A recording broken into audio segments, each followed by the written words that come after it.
Dear students, today we are going to discuss separation of mixtures. हम लोग previous videos में कुछ topics discuss किया हमने under the chapter of is matter around the sphere. हमने matter के बारे में डिस्कस किया. हमने ये भी देखा कि मैटर का क्लासिफिकेशन कैसे होता है, किस तरह से कैटेगराइज मैंने किया, प्योर सब्सटेंस, इम्प्योर सब्सटेंस. फिर मैंने डिस्कस किया कि मिक्सचर्स क्या होता है, कंपाउंड क्या होता है. मैंने डिस्कस किया सॉल्यूशन क्या होता है, मैंने डिस्कस किया सस्पेंशन क्या होता है, कोलाइडल सॉल्यूशंस क्या होता है. So they are different kind of mixtures. हम लोग प्योर सब्सटेंस को मिक्स करते हैं, दो या दो से ज़्यादा प्योर सब्सटेंस को मिक्स करने पे जो अगर केमिकल रिएक्शन नहीं होती है तो एक मिक्सचर बन जाता है. मिक्सर की खास बात मैंने प्रॉपर्टीज में देखा कि इसकी जो कंपोजिशन होती है वो वेरिएबल होती है. हम दो चीज़ को मिला सकते हैं अलग अलग प्रोपोर्शन में, उसकी कोई खास फिक्स्ड रेशियो या फिक्स कंपोजिशन नहीं होती, जबकि कंपाउंड में फिक्स कंपोजिशन होती है. तो ये प्रीवियस वीडियो में देखा. आज हम लोग देखेंगे कि अगर हमें कुछ मिक्सचर्स मिलता है ना, दो प्योर सब्सटेंस को मिला करके अगर मिक्सचर मिल जाता है तो उसे हम अलग अलग कैसे करें, कैसे सेपरेट करें. तो कुछ फिजिकल मेथड है. हमने बताया था आपको कि मिक्सचर्स को जो कंपोनेंट्स है उसे अलग अलग करने के लिए हम कुछ फिजिकल प्रोसेस का सहारा लेंगे. प्रीवियस वीडियो में बताया था. कुछ मेथड्स का नाम भी बताया था, जैसे इवापोरेशन, फ्रैक्शन डिस्टिलेशन, सेंट्रीफ्यूगेशन, है ना. तो वो आज हम लोग देखेंगे कि किस तरह के मिक्सचर्स को किस तरीके से हम लोग सेपरेट करते हैं. So there are few important methods and important mixtures.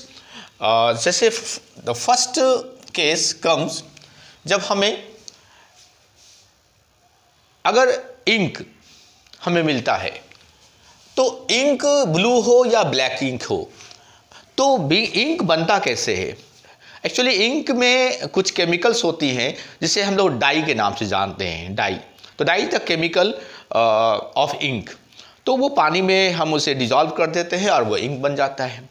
तो अगर हमें एक इंक मिल जाए, चाहे ब्लू इंक हो या ब्लैक इंक हो, और उसमें से जो वाटर है और कलर कंपोनेंट्स है जो डाई के नाम से कॉमनली नोन है, उसे अलग करना है, तो हम क्या करेंगे.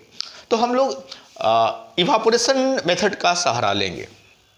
इवापोरेशन मेथड का सहारा कैसे लेंगे. तो there is an experiment we can do to separate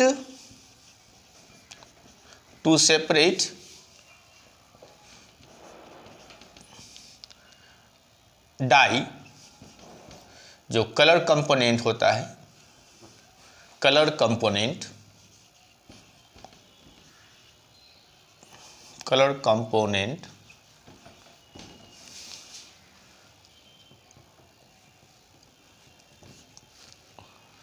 from ink.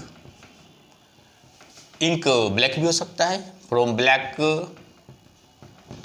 और ब्लू इंक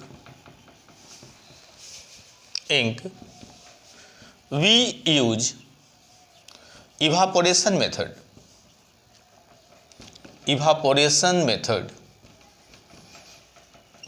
जैसे हम लोग क्या करते हैं, एक चाइना डिश लेते हैं. चाइना डिश एक ट्रांसपेरेंट ग्लास का प्लेट होता है, छोटा सा प्लेट होता है. तो ट्रांसपेरेंट ग्लास का छोटा सा प्लेट होता है. उसमें हमने क्या किया, हमने उसमें इंक ले लिया, चाहे वो ब्लू हो या ब्लैक हो, और उसको हमने किस पे रखा, एक बीकर पे रखा. बीकर में पहले से थोड़ा पानी हमने ले लिया था, हमने कुछ वाटर ले लिया था, और इस वाटर को हम लोग गर्म करते हैं, है ना. इस वाटर को हम गर्म करते हैं डायरेक्ट. हम इस China dish, this is called China dish, ना, this is known as China dish. China dish को डायरेक्ट गर्म नहीं करते हैं, क्योंकि हो सकता है कि जो इंक में कलर कंपोनेंट है वो एक केमिकल होगा, और वो केमिकल हो सकता है हीट के कारण वो टूट जाए, ब्रेक डाउन हो जाए, डिकम्पोज कर जाए, तो केमिकल रिएक्शन होने लगेगी. तो उतना हीट नहीं देना है, बहुत थोड़ा सा हीट देना है. उतना ही हीट देना है जितना कि इवापोरेशन के लिए, वाटर को वेपर में बदलने के लिए काफ़ी है. सो हम लोग क्या करते हैं, पहले वाटर को बॉयल करते हैं, पानी को गर्म करते हैं जो बीकर में है, और इसकी जो वेपर बनती है, स्टीम बनती है, स्टीम ऊपर जाएगा और ये स्टीम इसको गर्म करेगा धीरे धीरे। व्हाट विल फाइंड कि यहाँ इस इंक में जो वाटर है, हमने पहले बताया कि जो ब्लैक और ब्लू इंक जो भी इंक होता है उसमें कुछ कलर कंपोनेंट्स जिसको डाई कहते हैं, कुछ केमिकल्स पानी में डिजॉल्व किया होता है। तो जो भी लिक्विड है, सॉल्वेंट जो भी हो, पानी हो या अल्कोहल हो, व्हाटएवर कुछ भी हो सकता है, वो इवापोरेट कर जाएगा। यहाँ से जो सॉल्वेंट है जिसमें वो घोला गया होगा सॉल्वेंट, वो क्या करेगा, इवापोरेट कर जाएगा, उड़ जाएगा, जिसे कहते हैं कॉमनली कहते हैं उड़ जाना। एक्चुअली वो हम लोग केमिस्ट्री में से वर्ड बोलते हैं इवापोरेट कर जाना, वो वेपर में बदल रहा है।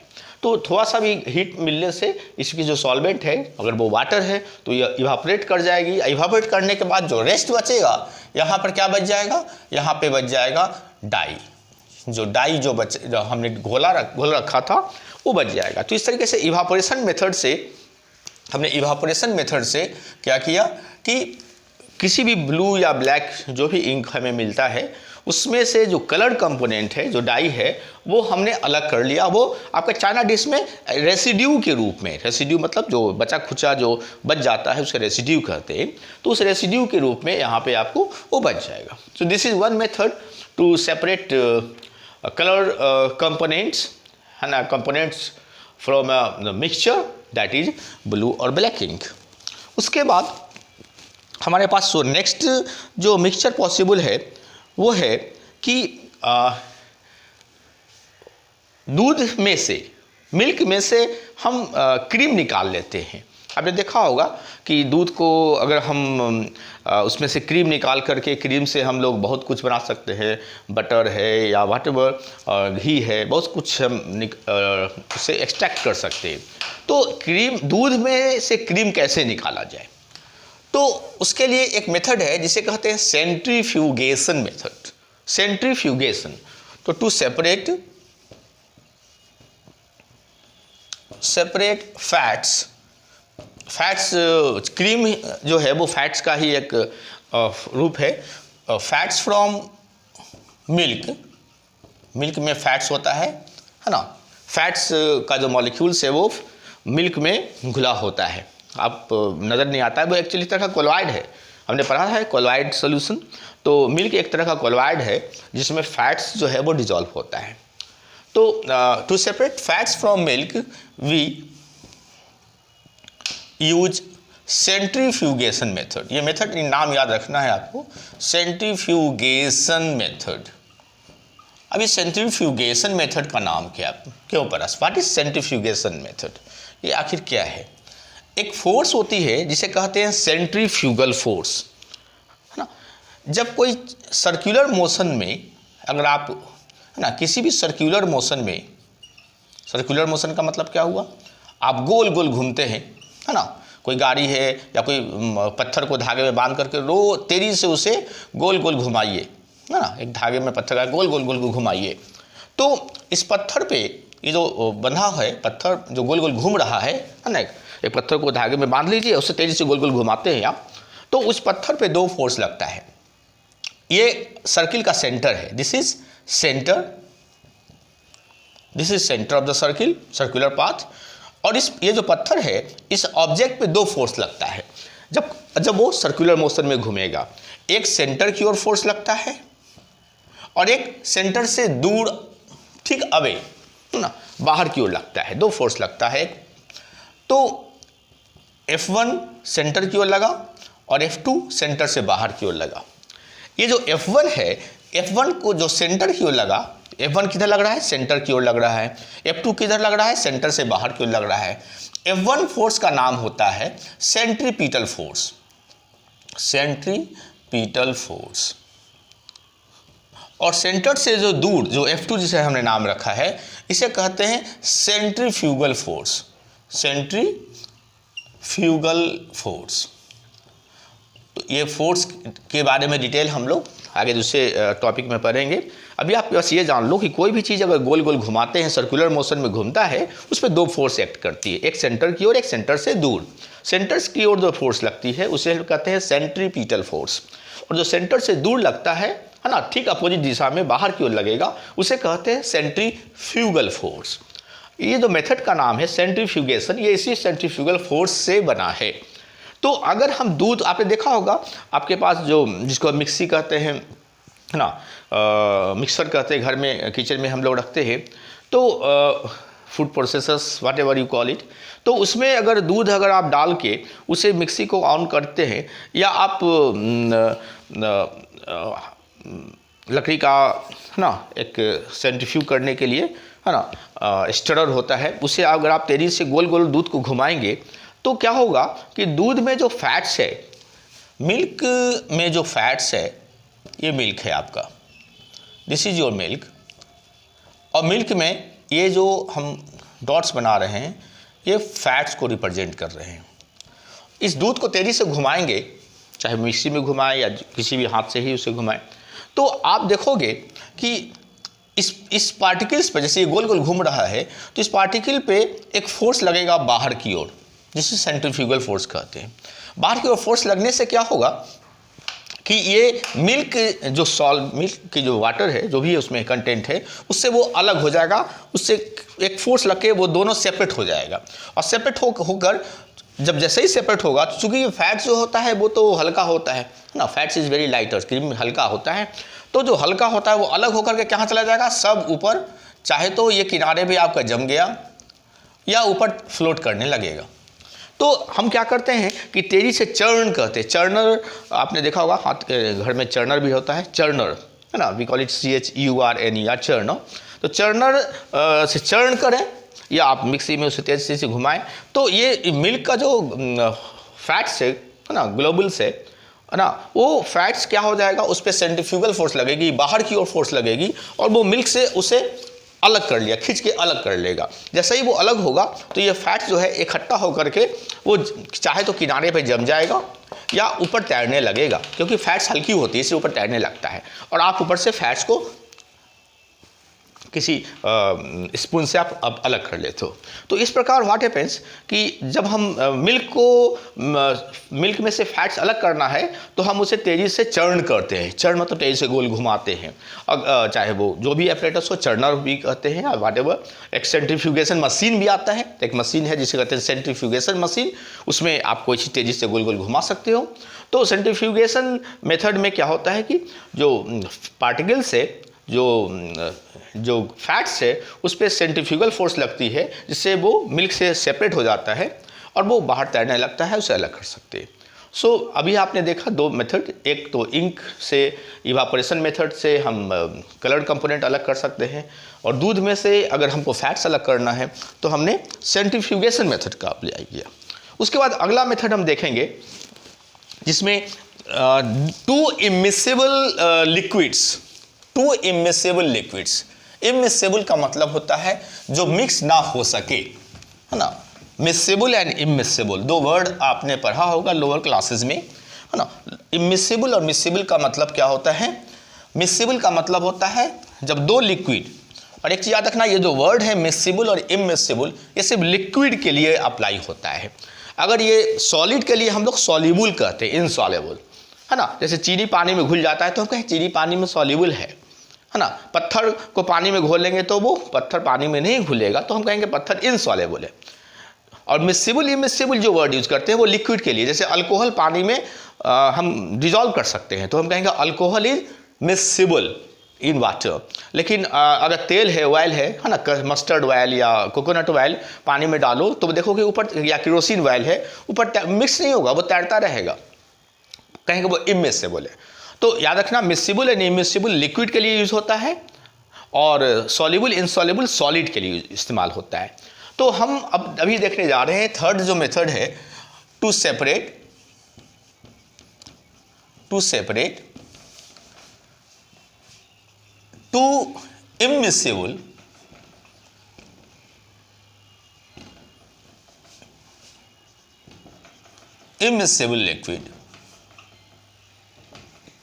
To separate two immiscible liquid, we use separating funnel. Separating funnel एक apparatus है जिसका नाम है सेपरेटिंग फनल। ये होता कैसा है, तो ये इस तरह का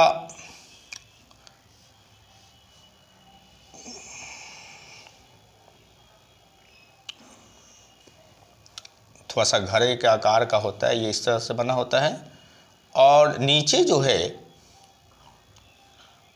एक स्टॉप कॉक लगा होता है। This is called stop Kock.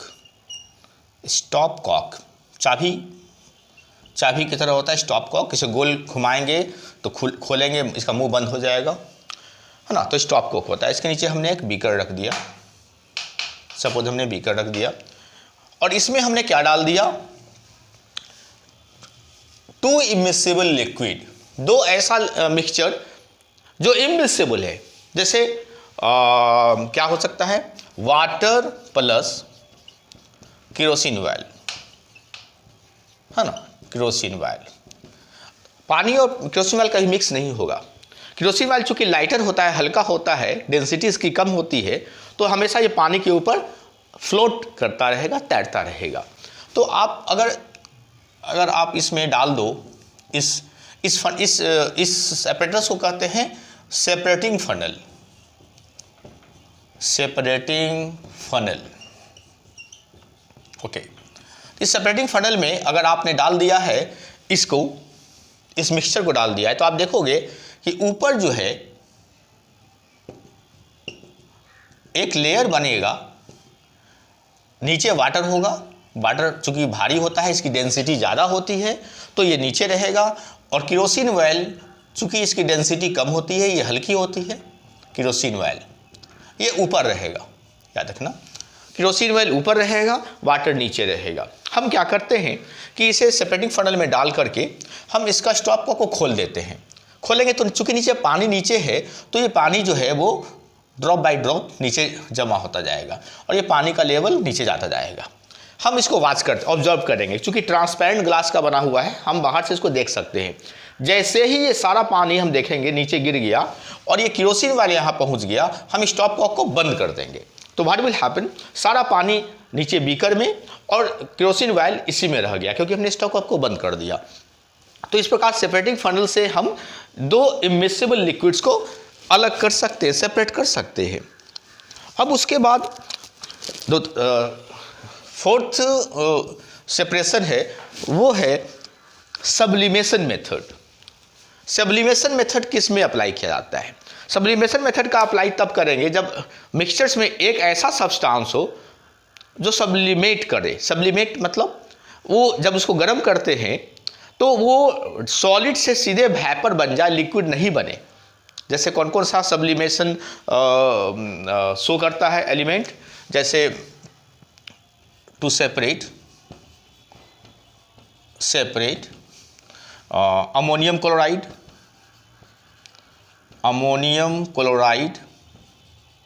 ठीक है, इसका फार्मूला होता है NH4Cl, ओके, अमोनियम क्लोराइड। और क्या होता है, तो नेफ्थलीन आपने यूज़ किया है कपड़े में कीड़ा को बचाने के लिए। हम लोग नेफ्थलीन इस्तेमाल करते हैं, ठीक है, नेफ्थलीन इस्तेमाल करते हैं। नेफ्थलीन इस्तेमाल करते हैं। उसके बाद ड्राई आइस किसे कहते हैं? Solid carbon dioxide. जब कार्बन डाइऑक्साइड को टेम्परेचर लो करके, है ना, प्रेशर डाउन कम करके जब उसे हम सॉलिड में कन्वर्ट कर देते हैं, CO2 गैस को भी सॉलिडिफाई कर सकते हैं हम लोग प्रेशर कम करके और टेम्परेचर लो करके, तो उसे ड्राई आइस कहते हैं। कैम्फोर कपूर जो है एक अच्छा कॉमन एग्जाम्पल है आपका, जो सबलाइम कर जाता है। कैम्फोर हो गया आपका, है ना। तो ये सारे, और आयोडीन भी एक और एग्जाम्पल है आपका, आयोडीन। ये सारे एग्जाम्पल्स आप जरूर याद रखो। तो अगर कोई ऐसा मिक्सचर है टू सेपरेट दीज, है ना, to separate this this this this and this from any mixture, from any mixture, हम लोग कौन सा मेथड अप्लाई करेंगे? हम लोग सब्लिमेशन मेथड अप्लाई करेंगे। We use sublimation method. Sublimation method में हम लोग करते क्या है, बहुत आसान मेथड है ये। We use sublimation method, we use sublimation method, sublimation method. Sublimation method में हम लोग करते क्या है, तो हम लोग सबसे पहले जो भी मिक्सचर है, चाहे वो हो सकता है अमोनियम क्लोराइड और नमक हो, सॉल्ट हो, ना। सपोज आपने एक चाइना डिश ले लिया ट्रांसपेरेंट ग्लास का, और उसमें हमने एक मिक्सचर ले लिया। क्या क्या ले लिया? तो ammonium chloride, ammonium chloride plus salt, suppose नमक। आपको ये इसका मिक्सचर इसमें आपको मिला है, तो आप क्या करोगे कि इसे एक चाइना डिश में ले लोगे, और चाइना डिश में लेने के बाद एक फनेल होती है, फनेल आपने देखा होगा, है ना, जिसे कॉमनली हम लोग घर में क्या कहते हैं, किप कहते हैं, किप, जिससे हम लोग केरोसिन वगैरह डालने के लिए होता है। दिस इज फनेल, है ना। इस फनेल को उल्टा उल्टा ऐसे रख देते हैं, उल्टा ऐसे रख देते हैं, उल्टा करके ये फनेल हो गया, कोनिकल फनेल कहते हैं, कोनिकल फनेल। और ये है चाइना डिश, ठीक है ना। चाइना डिश में हमने क्या किया कि ये अमोनियम क्लोराइड और सॉल्ट का मिक्सचर को रख लिया, और फिर उसे धीरे से नीचे से हम लोग इसको गर्म करते हैं, ठीक है। नीचे से इसको हम लोग इसको गर्म करते हैं, और इसके माउथ को, ये जो माउथ है, इसको कॉटन प्लग से बंद कर देते हैं। कॉटन, रुई, कॉटन मीन्स रुई, प्लग, प्लग मतलब उसका मुंह बंद करने के लिए जो हमने एक बना दिया उसे, दैट इज प्लग। तो कॉटन प्लग से उसका मुंह बंद कर दिया ताकि कुछ अंदर से बाहर ना जाए, और इसको पूरी तरह से ग्लास से कांटेक्ट में है, ये टच में है, ये यहाँ से कोई भी लीकिंग नहीं होगा। जब हम इसे गर्म करेंगे तो व्हाट विल बी फाइन कि चूँकि अमोनियम क्लोराइड और सॉल्ट जब हम गर्म करेंगे तो अमोनियम क्लोराइड क्या होगा, वो सबलाइम कर जाएगा। ये सारे जो कंपाउंड है वो सीधे सॉलिड से गैस में कन्वर्ट कर जाएंगे। तो अमोनियम क्लोराइड जो है वो ऊपर की ओर उठेगा, सबलाइम करके वेपर बन जाएगा, और चूंकि ऊपर का टेम्परेचर तो डाउन है, कम है, ये सारा ठंडा होकर वापस फिर अमोनियम क्लोराइड में कन्वर्ट हो जाएगा। यहाँ पे NH4Cl हमने लिखा है, अमोनियम क्लोराइड वापस ये ठंडा होकर, यहाँ पर ऊपर कूल है ना, यहाँ गर्म है, गर्म होकर के ये सॉलिड वेपर में बदल गया, अमोनियम क्लोराइड का वेपर बना, और अमोनियम क्लोराइड का वेपर जब ऊपर उठा तो यहाँ पे तो ठंडा इलाका है, और ये छेद बंद है, ये होल बंद है, तो इसलिए बाहर से निकला भी नहीं। यहाँ पे वो ठंडा होकर के वो वापस सॉलिड में कन्वर्ट हो गया, है ना, जिसको कहते हैं डिपोजिशन, है ना, डिपोजिशन। तो सब्लिमेशन का मतलब है सॉलिड से वेपर बनना, और वेपर से डायरेक्ट फिर सॉलिड वापस होना, उसको कहते हैं डिपोजिशन। तो डिपोजिशन होकर के ये डिपोजिट यहाँ हो गया, जमा हो गया अमोनियम क्लोराइड। तो इस तरह से हमने एक अमोनियम क्लोराइड जो है वो सॉल्ट से हमने सेपरेट कर लिया with the help of which method, separating method, we call it sublimation method. कौन सा सेपरेटिंग मेथड क्या है? सब्लिमेशन मेथड से हमने इसे अलग कर लिया। उसके बाद जो नेक्स्ट सेपरेशन का जो मेथड है वो है chromatography. What is chromatography? Chrome मतलब कलर होता है, क्रोम मतलब कलर होता है। तो अगर अभी हमने देखा था कि इंक ब्लैक हो या ब्लू इंक हो, उससे उसमें से कलर जो कंपोनेंट है, डाई को अलग करना है, डाई को अलग करना है, तो हमने इवापोरेशन मेथड का सहारा लिया। लेकिन अगर हमें दो कलर को ही अलग करना है, सपोज कभी कभी ऐसा होता है कि हमें टू सेपरेट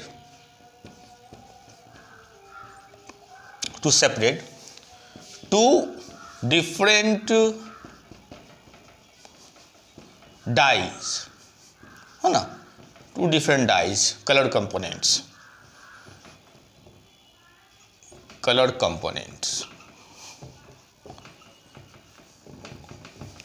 फ्रॉम इंक, है ना। एक कभी कभी ऐसा होता है कि कोई कलर बनाने के लिए कोई कलर बनाने के लिए हम लोग दो तरह का कलर मिला देते हैं, रेड या ग्रीन बनाने के लिए। उसमें देखा होगा कि बहुत सारे कलर्स मिला करके एक तीसरा कलर है ना, चौथा कलर मिला बन जाता है। तो कभी कभी कोई कलर बनाने के लिए हम लोग 2-3 तरह का कलर मिक्स कर देते हैं।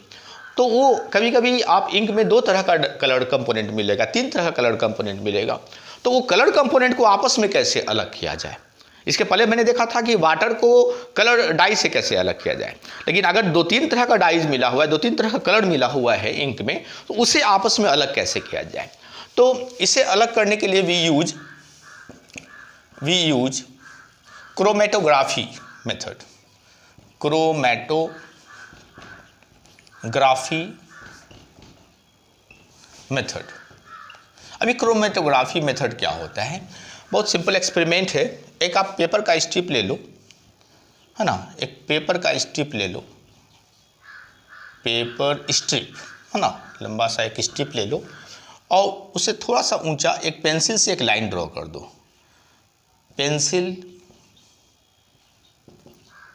लाइन विथ पेंसिल, एक लाइन हमने ड्रॉ कर दिया पेंसिल से, और उस लाइन पे बीच में आप जो भी इंक चेक करना चाहते हो, जैसे ये रेड है ना, अब ये रेड है तो हम क्या करेंगे कि ये जो इंक है, ये जो लाइन है पेंसिल का, इस पर मैंने एक रेड कलर का इंक लगा दिया, ठीक है ना। अब ये रेड इंक जो है ये अलग अलग कलर मिलाकर बना हो सकता है।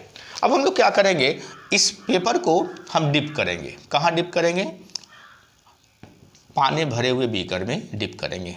डिप उतना ही करना है, ये लाइन जो है पेंसिल का लाइन ठीक ऊपर हो, वाटर के टॉप लेवल से थोड़ा सा ये लाइन ऊंचा हो, अंदर नहीं जाना चाहिए, पानी के अंदर नहीं जाना चाहिए, थोड़ा सा ऊपर हो, जस्ट हल्का सा ऊपर, टच नहीं करना है, थोड़ा सा ऊपर हो। आप देखोगे कि धीरे धीरे ये जो कि कलर कंपोनेंट है, इसमें जो अलग अलग कलर कंपोनेंट्स है, इसकी सॉल्युबिलिटी अलग होती है। रेट ऑफ सॉल्युबिलिटी मतलब वो पानी में कितना घुलेगा और कितना जल्दी जल्दी घुलेगा, सबकी रेट ऑफ सॉल्युबिलिटी अलग होती है। कुछ जैसे इसमें सपोज 3 तरह का कलर मिला हुआ है, A B C, ठीक है ना, ये 3 तरह का कलर कंपोनेंट मिला हुआ हो, तीनों का जो रेट ऑफ सॉल्युबिलिटी होगा वो अलग होगा पानी में। कोई जल्दी घुलेगा, कोई धीरे धीरे घुलेगा।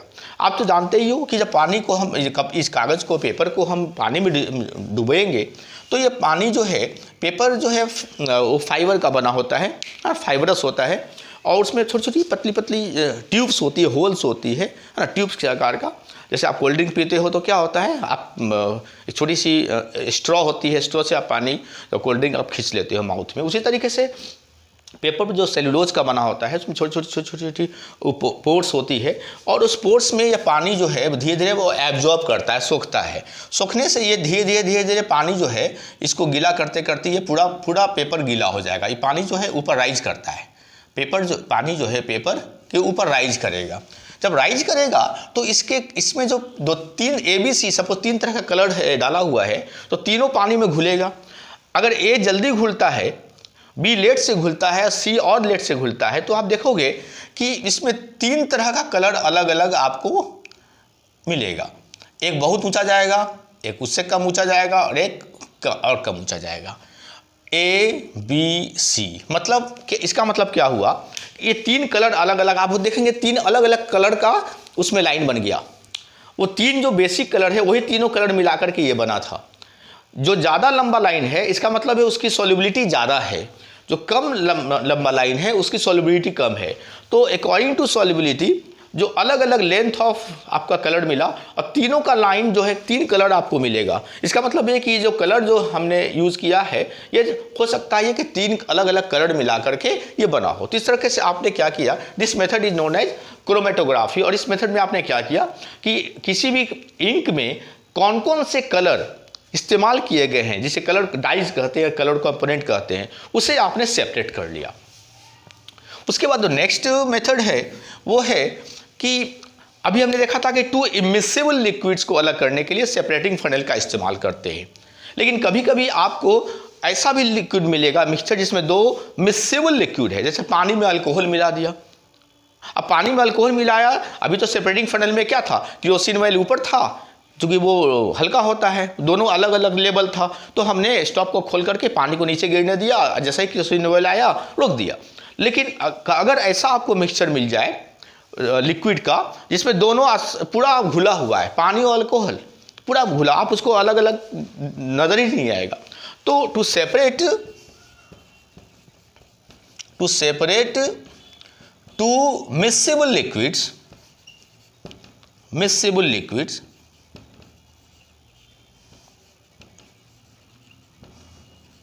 जैसे वाटर प्लस अल्कोहल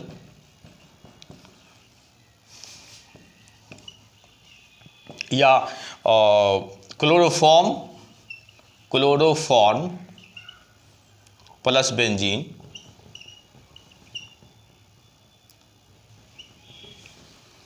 है ना, हम लोग फ्रैक्शनल डिस्टिलेशन का सहारा लेते हैं। फ्रैक्शनल डिस्टिलेशन या distillation, we use distillation method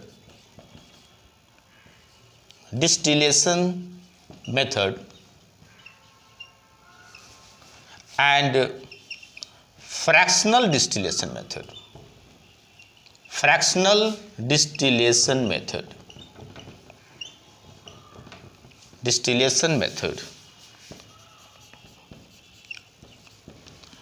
तो इस मेथड में क्या होता है कि हम